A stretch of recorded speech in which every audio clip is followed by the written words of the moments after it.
आप सभी विद्यार्थियों को मेरा प्रेम भरा नमस्कार।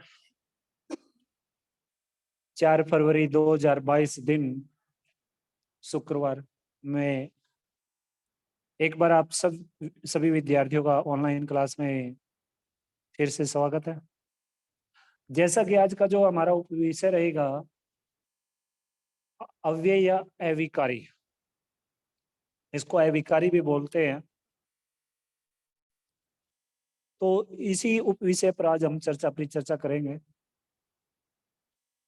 सर्वप्रथम मैं आपको बता देता हूं कि जो शब्दों की उत्पत्ति है वो दो तरह से होती है, एक विकारी शब्द और दूसरा अविकारी। अब विकारी क्या होता है? जिन शब्दों में लिंग वचन काल कारक के अनुसार परिवर्तन किया जा सकता है उन्हें विकारी बोलते हैं। जैसे लड़का लड़के, जैसे लड़कों, ठीक है। जैसे अपना से अपना तो, जैसे कुर्स ये है, क्या नाम है आपका, ईमानदार से ईमानदारी, चल से चलना चलाना, पढ़ से पढ़ाना पढ़ाई पढ़ाकू। ये जो इस प्रकार के शब्द होते हैं इनमें कहीं ना कहीं बदलाव देखा जा सकता है। ये बदले जाते हैं लिंग के कारण, वचन के कारण, काल के कारण, कारक के कारण। तो इस प्रकार के शब्दों को हम विकारी शब्द कहते हैं। इसमें इसके जो विकारी शब्द के 4 भेद हो जाते हैं। संज्ञा शब्द, जितने भी संज्ञा शब्द इसमें आते हैं, चाहे वो व्यक्तिवाचक के रूप में आए, चाहे जातिवाचक के रूप में आए, चाहे वो भाववाचक के रूप में आए, वो सभी के सभी विकारी हैं। सर्वनाम शब्द, जितने भी सर्वनाम है 6 के 6 भेद सर्वनाम के, चाहे वो निश्चयवाचक में आए, चाहे अनिश्चयवाचक में आए, चाहे प्रश्नवाचक में आए, चाहे फिर वो पुरुषवाचक में आए। फिर विशेषण, विशेषण के 4 भेद, चाहे वो संख्यावाची विशेषण हो, चाहे परिमाणवाची हो, चाहे वो सार्वनामिक विशेषण हो। और इसके बाद क्रिया, क्रिया भी क्रम के आधार पर क्रिया के 2 भेद है, सकर्मक क्रिया और अकर्मक क्रिया। उत्पत्ति या रचना या बनावट के आधार पर क्रिया के 7 भेद है, साधारण क्रिया, संयुक्त क्रिया, नाम धातु क्रिया, रंजक या सहायक क्रिया, प्रेरणार्थक क्रिया, पूर्वकालिक क्रिया और क्रियदंत क्रिया। ये सभी के सभी में बदलाव देखा जा सकता है, ये बदले जाते हैं, इसीलिए इन्हें विकारी बोलते हैं। और विकारी का जो विलोम है, उल्टा है, वो अविकारी है। अ उपसर्ग जोड़ दिया इसमें, अ उपसर्ग, अ उपसर्ग जुड़ गया इसमें। विकार मूल शब्द है, ई इसमें प्रत्यय जोड़ दिया गया है। तो अविकारी का मतलब होता है कि जिन शब्दों में लिंग वचन काल कारक के अनुसार कोई भी परिवर्तन नहीं होता है, नहीं बदले जाते हैं, उन्हें हम अविकारी कहते हैं। ऐसे शब्दों को हम अविकारी शब्द कहते हैं जिनमें लिंग के कारण, वचन के कारण, काल के कारण कोई भी बदलाव नहीं देखा जा सकता। नो चेंज, नो चेंज यानी कि अविकारी। जैसे किंतु, परंतु, इसलिए, या, ही, भी, तक, मात्र, केवल, अथवा, फिर, कल, तब, और, के ऊपर, के नीचे, के दाएं, के बाएं, यहां वहां। ये इस प्रकार के जो शब्द होते हैं इनमें लिंग वचन काल कारक के अनुसार कोई परिवर्तन नहीं होता, ये ज्यों के त्यों प्रयोग होते हैं, इसीलिए इन्हें अविकारी बोलते हैं। इस अविकारी का जो दूसरा नाम है अव्यय, ये 2 शब्दों के योग से बनता है, ओ जमा वय। अ का मतलब होता है के बिना, वय का मतलब होता है खर्च, यानी कि खर्च के बिना, बिना खर्च के, जिसमें किसी प्रकार का कोई खर्च ही ना हो, उन्हें हम क्या कहते हैं? अव्यय बोलते हैं, अव्यय। ठीक है। अब उदाहरण के तौर पे आप देख सकते हो, उदाहरण के तौर पर तुम यहाँ मत बैठो, यहाँ, यहाँ शब्द आ गए, ये अविकारी शब्द है। घर के बाहर क्या कर रहे हो, के बाहर, ये के बाहर भी क्या है, अविकारी शब्द है। ठीक है भाई। अब बात आती है अविकारी शब्द कितने प्रकार के होते हैं। अविकारी शब्द 5 प्रकार के होते हैं। क्रिया विशेषण, संबंध बोधक, समुच्चय बोधक, विस्मयादि बोधक और निपात। और क्या है, निपात। अब क्रिया विशेषण को अंग्रेजी में एडवर्ब बोलते हैं, एडवर्ब। संबंध बोधक को अंग्रेजी में प्रेपोजिशन बोलते हैं, जो आप अंग्रेजी में प्रेपोजिशन सीखते हो, प्रयोग करते हो। और समुच्चय बोधक को आप अंग्रेजी में कंजक्शन बोलते हो, कंजक्शन। और विस्मयादि बोधक को आप इंग्लिश में इंटरकंजक्शन बोलते हो, इंटरजेक्शन, इंटरकंजक्शन, इंटरजेक्शन। ठीक है। उच्चारण में थोड़ा बहुत गलत भी हो सकता है, मैं अंग्रेजी का विद्यार्थी नहीं हूं, फिर भी। तो दोबारा सुन लीजिएगा, विस्मयादि बोधक को इंटरजेक्शन, जो समुच्चय बोधक है इसको कंजक्शन, यानी कि कंजक्शन का मतलब जो जोड़ने वाले शब्द होते हैं। और जो संबंध बोधक को हम प्रेपोजिशन बोलते हैं। ठीक है। और जो आपका क्रिया विशेषण है, क्रिया विशेषण को एडवर्ब बोला जाता है। और 5वां आपका है निपात। अब आज हम इन्हीं पर परिचर्चा करेंगे। ये आपके, ये जो अध्याय है ये 10वीं कक्षा में काम आएगा आपका पद परीक्षा में। ठीक है भाई। तो सर्वप्रथम चलते हैं, क्रिया विशेषण क्या है। जो शब्द क्रिया की विशेषता बताते हैं ऐसे शब्दों को क्रिया विशेषण कहते हैं। यानी कि क्रिया की विशेषता बताने वाले शब्दों को क्या कहते हैं, क्रिया विशेषण कहते हैं। उदाहरण के लिए, वह तेज दौड़ रहा है, वह तेज दौड़ रहा है। जो इसमें दौड़ना है, दौड़, दौड़ इसमें क्रिया है, मूल क्रिया के तौर पे प्रयोग हुई है। रहा इसमें सहायक क्रिया के तौर पे प्रयोग है। और ये जो मूल क्रिया, मुख्य क्रिया है दौड़, इसकी विशेषता बता दी, तेज। ये जो तेज शब्द है, इस तेज शब्द से किसकी विशेषता का पता चल गया है, दौड़ क्रिया का, जो क्रिया के रूप में प्रयोग हुई है दौड़, इसकी विशेषता का पता चल गया कि वह तेज दौड़ रहा है। इस तरह से इस वाक्य में जो दौड़ रहा है ये क्रिया की विशेषता बताने वाला पद है। क्रिया की विशेषता बताने वाला पद क्या है, तेज। ठीक है।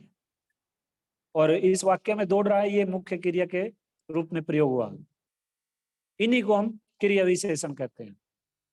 जैसे और उदाहरण देखिएगा, जैसे आपकी पुस्तक में दिया हुआ है, वह प्रतिदिन नमाज पढ़ता है। प्रतिदिन, हर रोज, यानी कि प्रति उपसर्ग है, दिन मूल शब्द है। अब पढ़ना मुख्य क्रिया है, और इस मुख्य क्रिया की पहचान क्या है, इस मुख्य क्रिया की जो विशेषता बताई वो प्रतिदिन, डेली। ठीक है। इस प्रकार के शब्दों को हम क्या कहते हैं, प्रतिदिन, सामने, वहां, कल, इतना, इस प्रकार के जो शब्द प्रयोग हो जाएंगे उन्हें हम क्रिया विशेषण कहते हैं। उन्हें हम क्या कहते हैं, क्रिया विशेषण। अब बात आती है क्रिया विशेषण कितने प्रकार का होता है। क्रिया विशेषण जो है वो 4 प्रकार का होता है।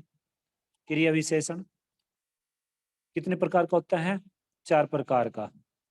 ठीक है भाई। सबसे पहले स्थानवाचक क्रिया विशेषण, फिर रीतिवाचक क्रिया विशेषण, फिर कालवाचक क्रिया विशेषण, और इसके बाद परिमाणवाचक क्रिया विशेषण। स्थानवाचक क्रिया विशेषण किसे कहते हैं? ये जो शब्द हैं, ये शब्द क्रिया विशेषण, तो जो वाक्य में जो काम हुआ है उसके स्थान के बारे में बताएंगे। यानी कि जिन क्रिया शब्दों से उसके स्थान का पता चलता है उन्हें स्थानवाचक क्रिया विशेषण कहते हैं। अगर शाब्दिक परिभाषा देखें तो क्या बन जाएगी? ये क्रिया विशेषण क्रिया में होने वाले कार्य का स्थान बताते हैं, या जिन शब्दों से ये पता चलता है कि क्रिया कहाँ हुई, किस स्थान पर हुई है, उन्हें हम स्थानवाचक क्रिया विशेषण कहते हैं। उदाहरण के तौर पे जैसे दूर, पास, निकट, इधर उधर, यहाँ वहां, ऊपर नीचे, आसपास, बाहर, चारों ओर, कहाँ, भीतर, इस प्रकार के जो शब्द प्रयोग होते हैं ये क्रिया के होने के स्थान के बारे में बताएंगे कि क्रिया किस जगह हुई, इधर हुई, उधर हुई, ऊपर हुई, नीचे हुई, दाएं हुई, बाएं हुई, कैसे हुई, कैसे नहीं। ठीक है भाई। उदाहरण के तौर पे ये आपके दिए हुए हैं। उदाहरण के तौर पे तुम यहाँ मत बैठो, यहाँ बैठना मुख्य क्रिया है, और ये जो मुख्य क्रिया है इसके स्थान के विषय में बताया गया कि यहाँ मत बैठो, यहाँ। ठीक है। ऐसे ही जंगल में आग चारों ओर फैल गई है, चारों ओर फैलना क्रिया है, और उसके स्थान के बारे में बताया कि जंगल में आग चारों ओर फैल गई है। ठीक है। अब बात आती है जो स्थानवाचक क्रिया विशेषण है, ये स्थानवाचक क्रिया विशेषण भी 3 प्रकार का होता है। आपकी किताब में 2 दिए हुए हैं, एक स्थिति बोधक के तौर पे, एक दिशा बोधक के तौर पे। जो तीसरा होता है वो विस्तार वाचक के तौर पे होता है। स्थितिवाचक या स्थिति बोधक, वाचक भी बोल देते, बोधक भी बोल देते। बोधक का मतलब होता है जानकारी देना, और वाचक का मतलब होता है बोलने वाला। ठीक है। तो स्थिति बोधक, दिशा बोधक और विस्तार बोधक। स्थिति बोधक में कौन कौन से शब्द आएंगे? यहाँ, वहां, ऊपर, नीचे, कहाँ, बाहर। दिशा बोधक में इधर उधर, दाएं बाएं आदि, इस प्रकार के जो आपकी किताब में भी दिए हुए हैं। विस्तार वाचक में इधर से उधर तक, दाएं से बाएं तक, इस प्रकार के जो शब्द आएंगे ये विस्तार वाचक में आएंगे। ठीक है भाई। अब ये था आपका पहला भेद क्रिया विशेषण का। दूसरा भेद है आपका कालवाचक क्रिया विशेषण। जिन क्रिया शब्दों से उसके समय के होने का बोध होता हो, यानी कि जो शब्द होने वाले कार्य के समय के बारे में जानकारी देते हैं, उन्हें हम कालवाचक क्रिया विशेषण कहते हैं। उन्हें हम क्या कहते हैं? कालवाचक क्रिया विशेषण। जैसे उदाहरण के लिए, जैसे परसों, सुबह, रात को, पहले, आजकल, आज, कल, रात भर, लगातार, सदैव, प्रतिदिन, बार बार, प्रायः, अक्सर, इस प्रकार के जो शब्द प्रयोग होते हैं, इस प्रकार के शब्दों को हम क्या कहते हैं? कालवाचक क्रिया विशेषण। जैसे उदाहरण के तौर पे वह रोज टहलने जाता है, टहलना। ठीक है। और क्रिया के तौर पे है, मुख्य क्रिया के तौर पे, और रोज, ये क्या हो गया?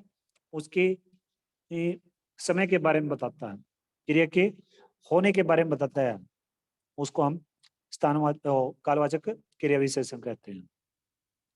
परीक्षा के दिनों में वह रात भर पढ़ता है, रात भर। ठीक है। अब बात आती है जो रीतिवाचक सॉरी कालवाचक क्रिया विशेषण है, ये भी 3 प्रकार का होता है। ये भी कितने प्रकार का होता है? 3 प्रकार का। आपकी किताब में नहीं दिया है, लेकिन फिर भी मैं आपको बता देता हूं। सबसे पहले समय से संबंधित, फिर अवधि से संबंधित, फिर बारंबारता से संबंधित।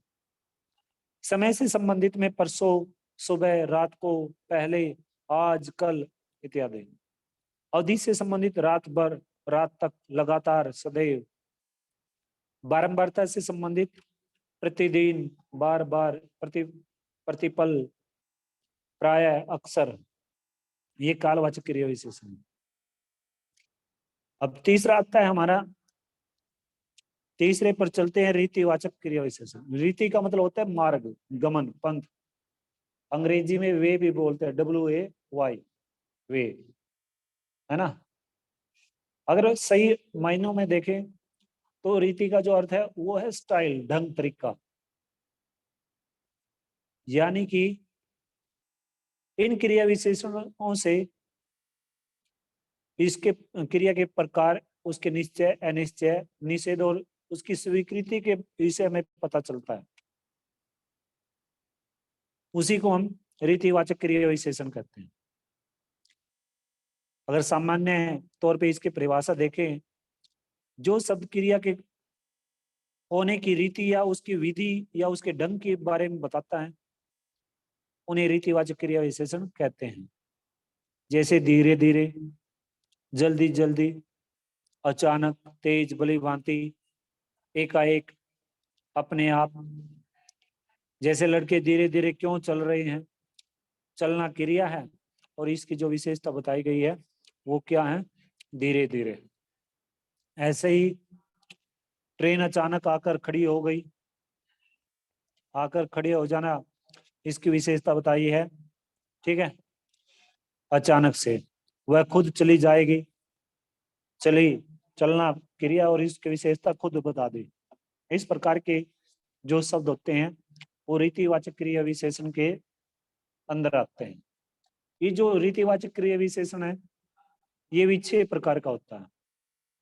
निश्चयवाचक, निश्चयवाचक में इस प्रकार के शब्दों का प्रयोग होगा, अवश्य, निसंदेह। अनिश्चय में संभवतः, शायद, शायद। प्रकारवाचक में धीरे धीरे, अचानक, जल्दी से। कारणवाचक में क्यों, के कारण।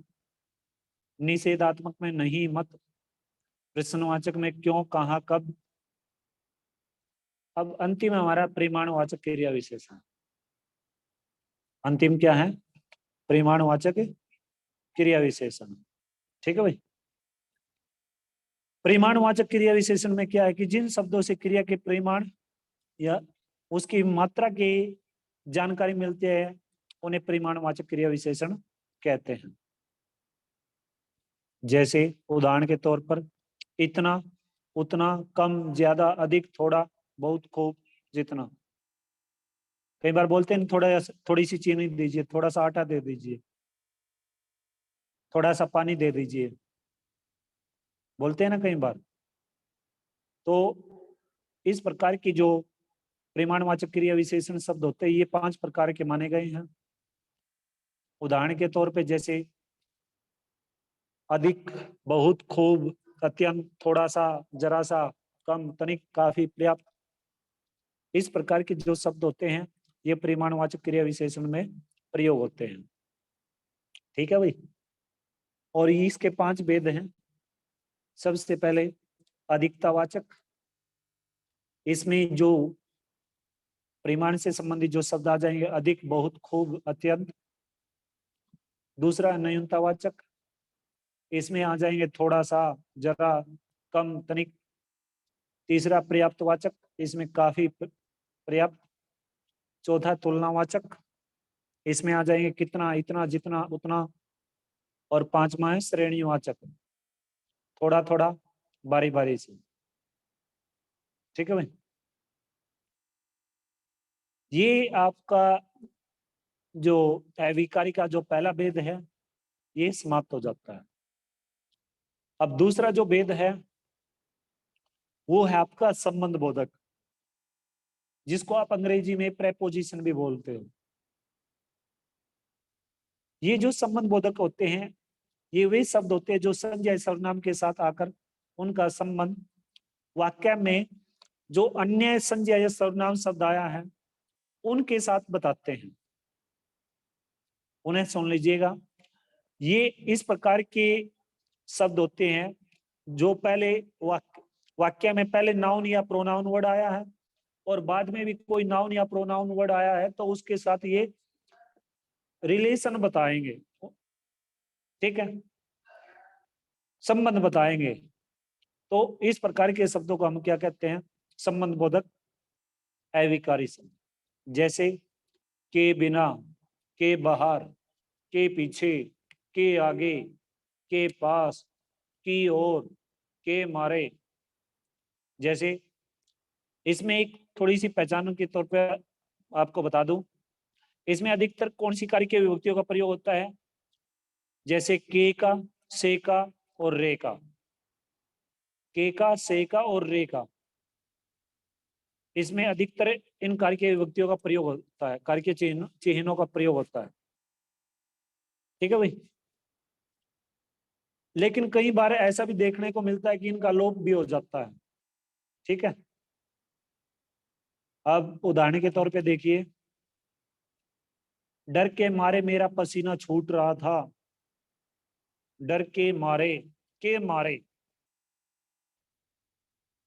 अब इसमें जो संबंध है, एक दूसरे का जो संबंध बताएंगे,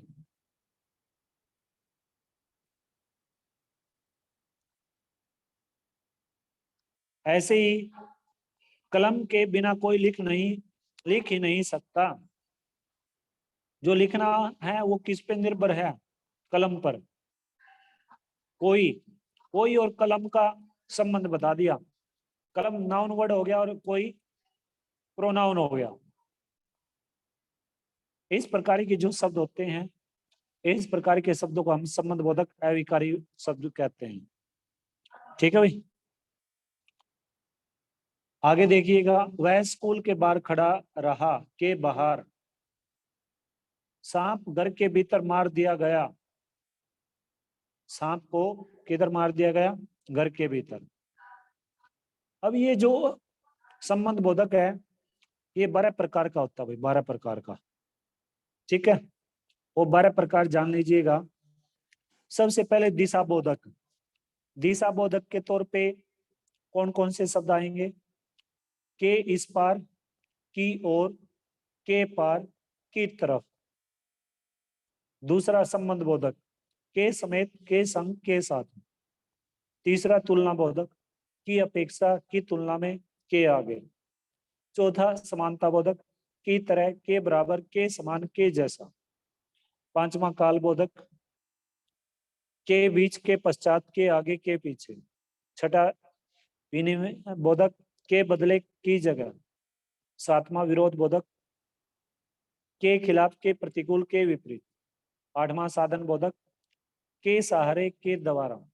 नौवां उद्देश्य बोधक, के हेतु, की खातिर। 10वां विषय बोधक, के विषय, के नाम। 11वां स्थान बोधक, के अंदर, के भीतर, के सामने, के ऊपर, के नीचे। और अंतिम है संग्रह बोधक। संग्रह होता है एकत्रित करना। भर, तक, सहित, पर्यंत, पर्याप्त। ये इस प्रकार के जो शब्द प्रयोग होते हैं ना, भर, तक, पर्याप्त या पर्यंत, इस प्रकार के शब्द मैंने आपको बताया भी था न्यूटन सेक्शन को। अब यही भाव समास की पहचान होती है ये, ठीक है भाई। इस प्रकार के शब्द जब विग्रह करने पर मिलते हैं तो उनमें अव्ययी भाव समास देखा जाता है, ठीक है भाई। तो ये 12 प्रकार मैंने संबंध बोधक के आपको बताए हैं, ठीक है।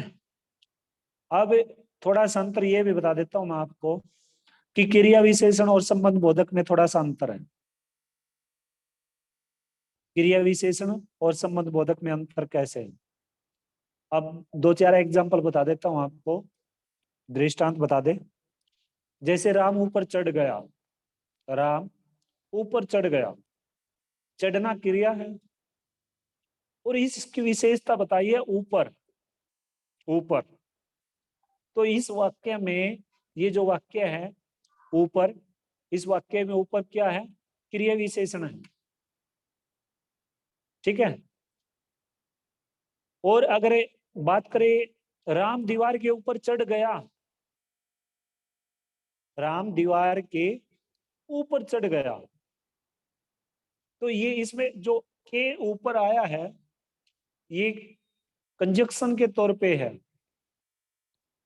ये किसके तौर, ओ सॉरी, प्रेपोजिशन के तौर पे है, यानी कि संबंध बोधक है ये। जैसे, और देखिए पीछे हटिए, पीछे, ये क्रिया विशेषण है, हटना क्रिया है, इसकी विशेषता बताता है। लेकिन आप मेरे पीछे चलिए, ये संबंध बोधक में जाएगा। ये थोड़ी सी इस प्रकार की जो पहचान है, इस प्रकार की पहचान आपको याद रखनी बहुत ही महत्वपूर्ण है, क्योंकि ये बातें आपको 10th क्लास में देखने को मिलेंगे। इसीलिए 10th क्लास से पहले मैं आपको अभी ये इस प्रकार की बातें आपको भलीभांति पूर्वक बोधित आपको करा रहे हैं, ठीक है, जानकारियां दे रही है इस प्रकार की, ठीक है भाई। तो जैसे ईशान के बदले माधव ने खाना बनाया, ईशान के बदले एक थोड़ी सी पहचान बता दूं मैं आपको। अगर स्थानवाचक क्रिया विशेषण है, जैसे अभी दृष्टांत पढ़ा था हमने ऊपर, कि राम ऊपर चढ़ गया, ये स्थानवाचक क्रिया विशेषण है। लेकिन अगर इसमें पहचान के तौर पे अगर उसमें कार की विभक्ति लगी हुई है, कार की चिन्ह है उसमें, जो क्रिया की विशेषता बताता है, तो जाएगा संबंध बोधक में।